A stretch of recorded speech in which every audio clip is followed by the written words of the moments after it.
bonjour à tous et bienvenue dans ce numéro spécial d'Ailleurs dans le monde consacré à l'Union européenne.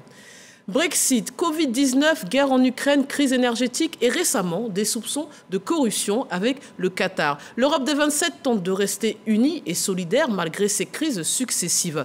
Depuis l'invasion de l'Ukraine par la Russie en février 2022, l'Union européenne a adopté une série de sanctions historiques afin de mener à la désescalade et obtenir le retrait des forces russes.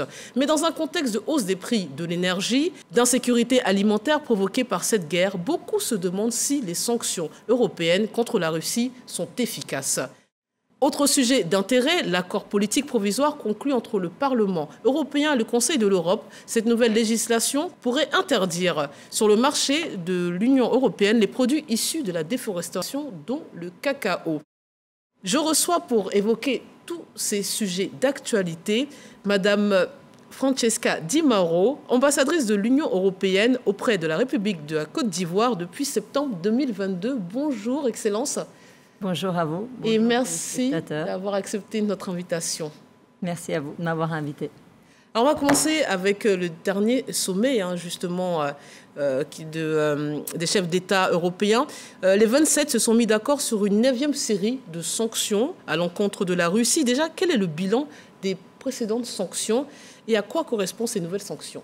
Oui, merci beaucoup. Donc, d'abord, peut-être réitérer que, comme vous l'avez vu, malheureusement, ça fait presque un an maintenant que la guerre continue. La guerre en Ukraine. Depuis le début, l'Union européenne a condamné très fermement cette guerre qui n'a pas lieu d'être au XXe siècle, XXIe siècle. Une guerre de ce genre, une agression injustifiée d'un pays sur un autre. Et c'est pour cela que l'Union européenne a été très rapidement, en fait, a pris beaucoup de sanctions, a pris des mesures. Et en général, peut-être juste rappeler que notre stratégie, elle est un petit peu triphasée, si vous voulez. D'une partie, il y a l'appui à l'Ukraine, et on peut en revenir sur ça, de faire tout en sorte pour qu'elle puisse se défendre. De l'autre côté, c'est justement miner l'effort de guerre de la Russie. Et donc ça, c'est le sens des sanctions. C'est vraiment, ça s'attaque à la Russie. Et voilà, aux individus, au secteur économique, financier. Et puis, il y a l'appui au reste du monde. Donc ça, c'est vraiment la stratégie parce que l'impact de cette guerre sur le reste du monde est assez significatif. Et donc, l'Union européenne est engagée pour appuyer les autres pays dans cet impact.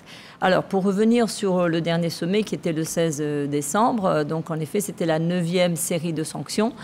Et les sanctions, elles ont commencé depuis le début et ces sanctions incluent, en fait, continuent dans la même lancée de voir, en fait, comment miner cet effort, comme je disais, l'effort militaire. Donc, dans tout ce qui est technologie, dans tout ce qui est drone, c'est en fait de bannir les exportations de tout ce qui est aussi la technologie à usage double, comme on l'appelle. Donc, c'est une technologie qui peut être utilisée en temps de paix et elle sert à faire des drones qui peuvent être utiles pour l'agriculture, les satellites, tout ce qu'on veut, mais c'est aussi une technologie qui peut être utilisée en temps de guerre pour l'effort militaire. Et donc, ces exportations, elles sont interdites vers la Russie, de composantes, de plus en plus aussi technologiques, quand on s'en rend compte qu'elles sont utiles et importantes pour le développement militaire de la Russie. Mais déjà, quel bilan vous faites de ces sanctions? On a entendu plusieurs ministres, notamment de l'économie des différents pays européens, nous dire que l'économie russe va s'affaiblir, va être anéantie. C'est toujours pas le cas. En fait, si vous regardez quand même les chiffres de la croissance, en fait, il n'y a pas de croissance. Déjà, le bilan en fin d'année, c'est qu'il y aura une décroissance, une récession. Je pense que c'est autour de 2-3% de l'économie russe comme impact des sanctions. Donc, il y a de l'impact, on le voit. On voit bien que ils doivent se tourner aussi vers peut-être d'autres qui voudraient exporter vers d'autres pays. Mais c'est ça, ils ont d'autres clients maintenant. Mais c'est pas évident d'avoir d'autres clients quand on exporte du gaz. C'est ce qu'ils ont essayé de faire, justement, de réduire les exportations de gaz de l'Union européenne vers d'autres pays. Mais le gaz a besoin d'un pipeline, a besoin, on peut pas juste le mettre, sauf s'il est liquide. Et donc, ça demande toute une infrastructure qu'ils n'ont pas nécessairement. Donc, je pense que même au point de vue économique et social, c'est visible en Russie, l'impact des sanctions. Mais on a plusieurs sociétés aussi européennes. Alors, on ne comprend pas trop. je peux parler de Total, mais il n'y a pas que Total, qui nous disent qu'effectivement, ils veulent supporter l'effort de guerre, ils soutiennent la cause ukrainienne, mais en vérité, ça ne les arrange pas du tout, puisqu'ils vont perdre une grande part de leur marché, et surtout, en termes de concurrence, quand eux, ils s'en vont, d'autres viennent. Dans certains secteurs. Donc on a l'impression aussi que parfois il y a une petite hypocrisie sur ces questions, puisque les gens ne jouent pas le jeu franchement. En fait, les entreprises européennes, de plus en plus, elles se sont alignées sur cette position de condamnation et aussi d'arrêter les investissements. Il y a certains gros investissements qui ont été arrêtés, aussi évidemment avec la pression aussi des populations en Europe qui demandent aussi cette cohérence. Donc on a vu, voilà, après, il y a toute une autre stratégie justement dans le secteur d'énergie, si on parle de ça, de qu'est-ce qu'on va faire. Et là, notre stratégie, elle est aussi basée sur 3 aspects. Un, c'est la diversification. Donc, au lieu d'importer de la Russie, justement, on a déjà beaucoup diversifié. On importe de la Norvège, du gaz. On importe des États-Unis. Il y a des partenaires aussi africains qui vont exporter vers l'Union européenne. Donc, la diversification. Mais ça a aussi été un énorme effort d'efficience énergétique. Ça veut dire quoi? Ça veut dire, voilà, réduire la consommation énergétique, mais aussi beaucoup, et ça, c'est en ligne avec le pacte vert que nous voulons lancer, nous avons lancé en Europe, c'est les économies, les énergies renouvelables.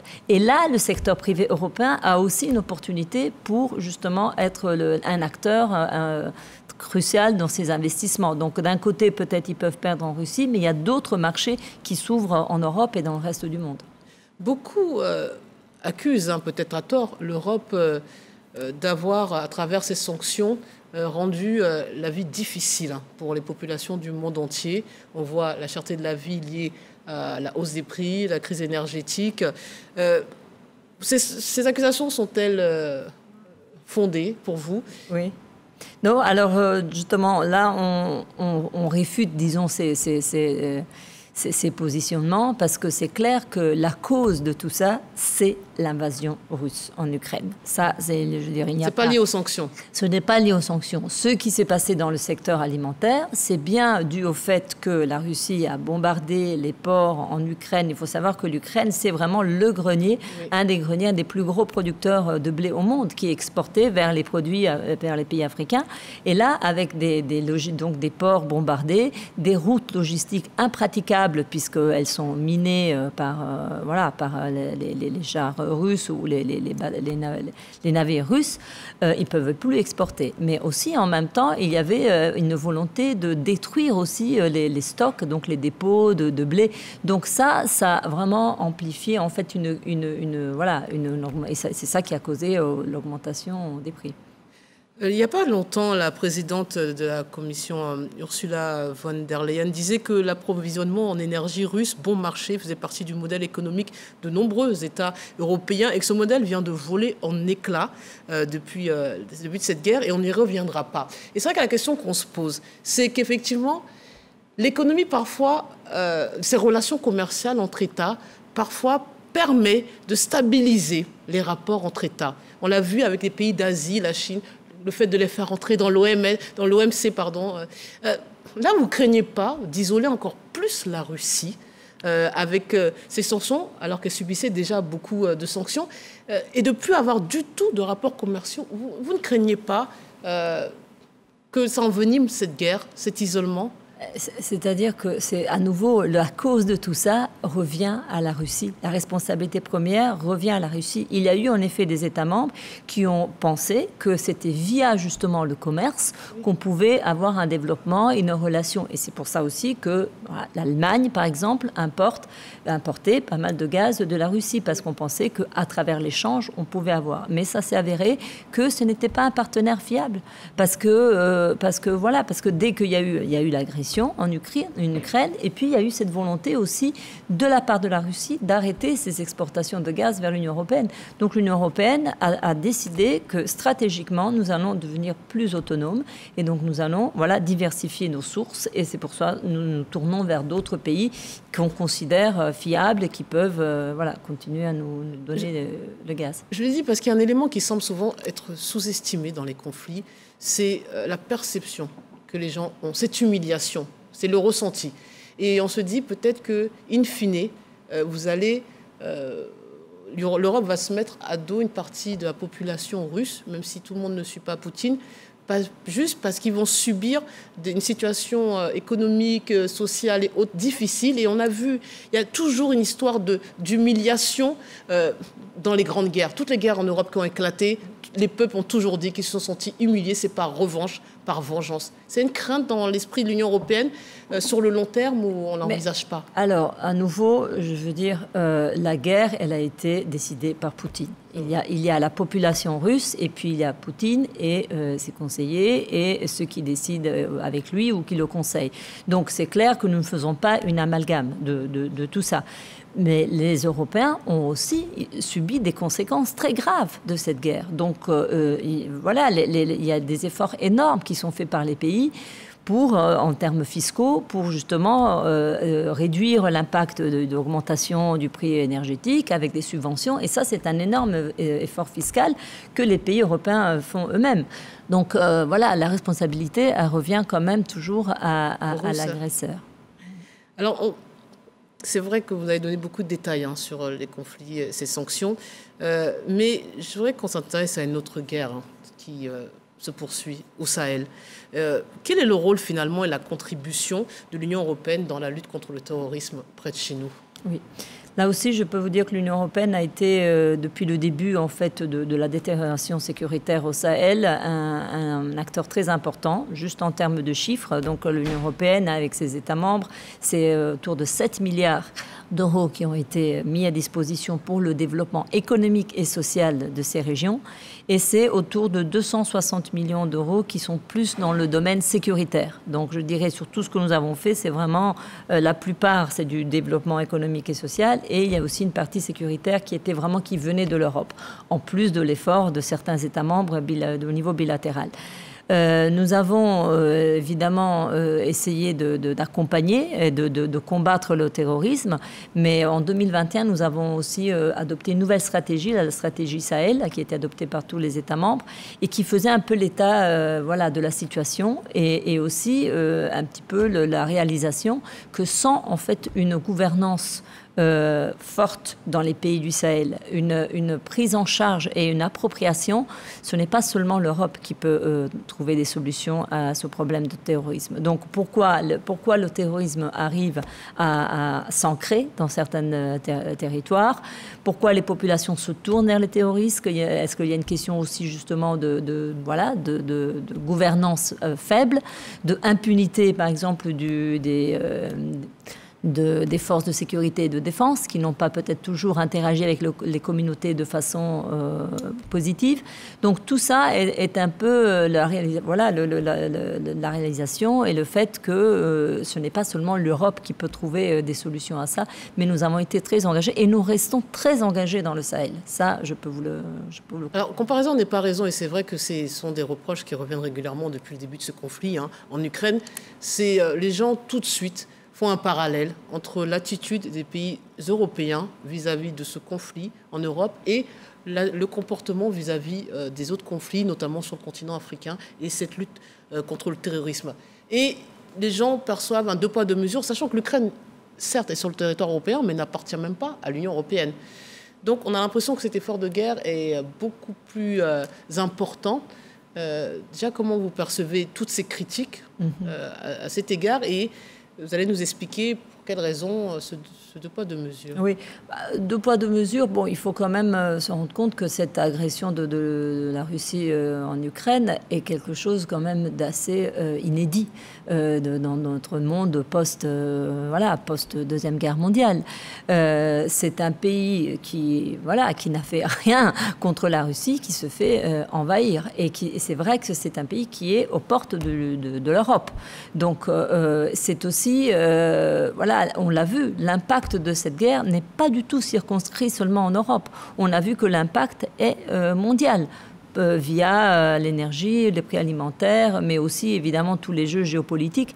Donc on essaye que cette guerre ne devienne pas une guerre mondiale. C'est ça. Mais on nous disait de la lutte antiterroriste que c'était une cause internationale, qu'elle concernait tout le monde.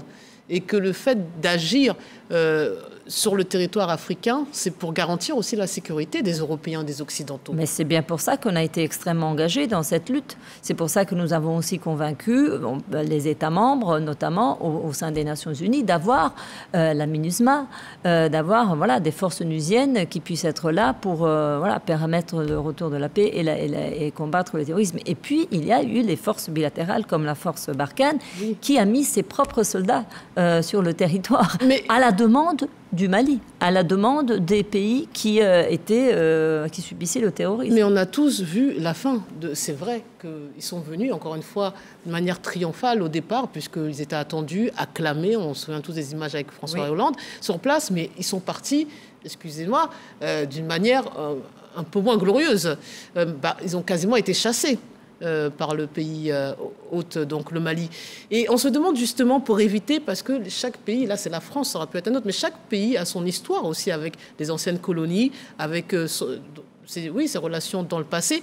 Est-ce que justement d'adopter ça, de mettre ça au niveau, on va dire, européen, ne serait pas plus efficace? Ça éviterait peut-être ces quiproquos ou ces histoires, ce passé, ce passif. Oui, peut-être qu'on a beaucoup en tête, évidemment, la présence française au Sahel. Il ne faut pas oublier que quand je parlais aussi des forces sécuritaires, il y a aussi des missions donc CSDP, comme on les appelle, des missions européennes de conseil, que ce soit aux forces de sécurité intérieure, la police, mais aussi des missions en appui aux forces armées. Donc ce sont des missions qui forment les armées nationales. Et ça, c'est un effort européen. C'est un effort qui a été décidé au Conseil. Et c'est aussi pour ça que la facilité européenne de la paix, et avant la facilité africaine de la paix, a été mobilisée en faveur aussi de cet effort sécuritaire. Et en plus de ça, il y avait une force multinationale, Takuba, qui était une force qui regroupait plusieurs États membres. Des États membres qui ne sont pas nécessairement présents en Afrique, mais qui se sont engagés. Donc, peut-être qu'on connaît beaucoup plus, disons, la partie française, mais il y avait une présence on sait que l'Allemagne, mais qui a été renvoyée. Donc, les autorités maliennes ont renvoyé. L'Union européenne aussi est persona non grata au Mali? Non, pas du tout. Pas. Mais je veux dire, ces missions, la force Takuba, elle a de facto arrêté d'opérer, puisque elle n'avait pas, elle n'était plus bienvenue, si on veut. Mais c'est aussi un moment se demander ce que veut la junte malienne et comment elle va résoudre le problème du terrorisme qui devient de plus en plus ample et son territoire n'est pas sous contrôle. Mais vous parlez du Mali, mais il y a le Burkina Faso aussi. Il y a les trois frontières, le Niger. Et là, comment ça se passe au niveau des relations avec ces pays-là dans la lutte contre le terrorisme? C'est plus simple qu'avec le Mali? C'est-à-dire qu'au Niger, clairement, ils veulent que l'Union européenne soit présente, que ce soit au niveau bilatéral des États membres ou au niveau de l'Union européenne. Donc oui, nous avons des missions là aussi au Niger qui conseillent, qui forment les forces armées de sécurité pour ça. Même chose en Mauritanie, où la collaboration se passe très bien, et également au Tchad. Le Burkina maintenant est en son deuxième coup. Donc nous sommes toujours évidemment présents, nous sommes disposés à dialoguer, notre ambassadeur est disposé à dialoguer évidemment avec les autorités, évidemment, mais il y a aussi des engagements qu'ils ont pris vis-à-vis de la CEDEAO que nous appuyons fortement, et que donc il faut quand même que ces engagements de transition, d'élection soient mis en œuvre. Vous, c'est un critère important. C'est un critère important pour donner des aides. Oui, vous avez besoin de ces garanties-là sur le plan institutionnel. Oui, que l'engagement, disons que c'est une transition, du verbe, c'est transiter, ça ne doit pas durer vita aeternam, doit à un moment passer par des élections. Donc ça, c'est l'engagement qui a été pris par la junte, et on le suit de près. On va aborder un autre sujet qui intéresse plus particulièrement les Ivoiriens, et pas que, tous les pays concernés par cette peut-être future directive, on ne sait pas encore. C'est l'accord politique provisoire qui a été conclu donc, entre l'Union européenne, le Parlement européen et le Conseil de l'Europe sur un règlement de l'UE relatif aux chaînes d'approvisionnement zéro déforestation. Et cette nouvelle législation interdira donc sur le vote marché de l'UE les produits issus de la déforestation Déjà, quand est-ce que ce texte sera adopté et appliqué? Parce que là, on nous parle d'un accord provisoire. Tout à fait. Alors, le 6 décembre, il y a eu ce fameux accord entre Parlement européen, Conseil européen et voilà, la Commission. C'est la Commission européenne qui avait fait la proposition. Maintenant, il va y avoir, le texte est presque disponible, il va bientôt être disponible. Disons, l'entrée en vigueur, ça va être à partir de juin, peut-être la moitié de cette année. Mais il y a une période, là aussi, de transition. Il y a une période de 18 mois pendant laquelle on peut s'adapter. Donc, en fait, vraiment, la mise en application effective, elle sera seulement à partir de la fin de 2024, début 2025. Donc, d'abord, le premier message, c'est de dire il y a du temps pour s'adapter. La deuxième, peut-être, c'est de vraiment bien expliquer que donc, ce sont les entreprises européennes qui, soit qu'elles importent ou qu'elles produisent en Europe, donc ce n'est pas du tout discriminatoire vis-à-vis d'un pays comme la Côte d'Ivoire, c'est pour tous les produits qui sont en Europe, ne peut pas mettre sur le marché des produits qui sont issus de la déforestation. Ce qui est intéressant pour la Côte d'Ivoire, c'est que ça, c'est à partir de fin décembre 2020. Donc qui seraient produits dans des parcelles en Côte d'Ivoire, qui seraient déforestées après fin 2020. Et donc les nouvelles parcelles, en fait. Voilà.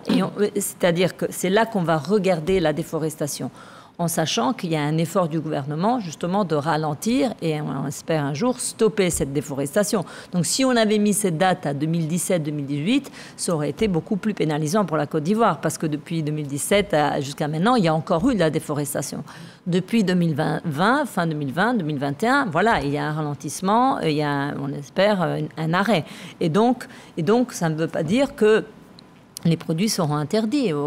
Voilà, la Côte d'Ivoire a une vision très claire de ce qu'elle veut du cacao durable et elle fait tout pour que les produits pourront entrer. Il y aura peut-être seulement une portion qu'il faudra analyser dans les forêts classées. Est-ce qu'on ne comprend pas avec ce texte? Bon, c'est le droit de l'Union européenne, mais déjà, c'est l'extraterritorialité parce que ça nous impacte directement. Il y en a beaucoup d'autres produits qui sont beaucoup plus polluants. Parce que vous avez fait une liste, c'est pas que le cacao, ça vise 7 ou 8 produits, je crois, si mes souvenirs sont bons. D'autres ne sont même pas dans cette liste, d'autres sont plus polluants et concernent plus directement les pays membres de l'Union européenne. Donc on se dit, pourquoi ne pas, en priorité, parler à ses membres, puisqu'en plus ça s'impose à eux, ça sera beaucoup plus simple, ils ont déjà un degré de technologie autre. Ça va impacter leur économie, mais en tout cas, ça sera plus efficace que d'aller attaquer des sujets qui vont concerner des États dont parfois c'est un domaine stratégique et qui eux-mêmes ont des difficultés à atteindre ces normes-là basiques. Pourquoi mettre ça en priorité alors qu'il y a d'autres produits plus polluants et qui sont exploités sur le territoire européen et qui ne sont pas concernés en premier? Justement, on s'est attaqué absolument à tous ces autres produits. Ça, c'est une partie. Donc, il faut savoir qu'en 2019, il y a eu le lancement du pacte vert. C'est vraiment la priorité de la Commission européenne, de l'Union européenne. Et il y a beaucoup de règlements qui ont été déjà en vigueur et de nouvelles règles qui concernent la question intérieure de l'Union européenne, de réduire les polluants, de réduire les produits chimiques dans l'agriculture. Et il y a aussi un mécanisme qui est en train de mettre en œuvre justement pour tout ce qui est la pollution dans les secteurs qui polluent énormément. Le ciment, les secteurs industriels, même le secteur... l'élevage. Donc tous ces secteurs qui sont extrêmement polluants, donc qui sont beaucoup dans le secteur industriel, sont déjà en train de devoir s'adapter. Donc ça, c'est une partie du puzzle. Vous voulez dire que ça va continuer? C'est une partie du puzzle, oui. Mais c'est vrai qu'on se dit que la priorité aurait dû être autre. Et puis même quand on parle des fonds européens, les fonds européens, ils sont axés pour investir dans l'économie verte, l'énergie renouvelable et les recycler. Donc, quelques mots sur ce qui s'est passé pendant la Coupe du Monde. 4 personnes ont été inculpées à Bruxelles, dont l'une des vice-présidentes du Parlement. La justice belge soupçonne une affaire de corruption en lien avec le Qatar. Sont encore une fois des accusations extrêmement graves. L'institution semble prendre ça en compte. Qu'est-ce qui se passe actuellement? Où en est-on sur cette enquête? Comme vous dites très justement, donc c'est une affaire très grave. C'est une affaire qui est prise extrêmement au sérieux.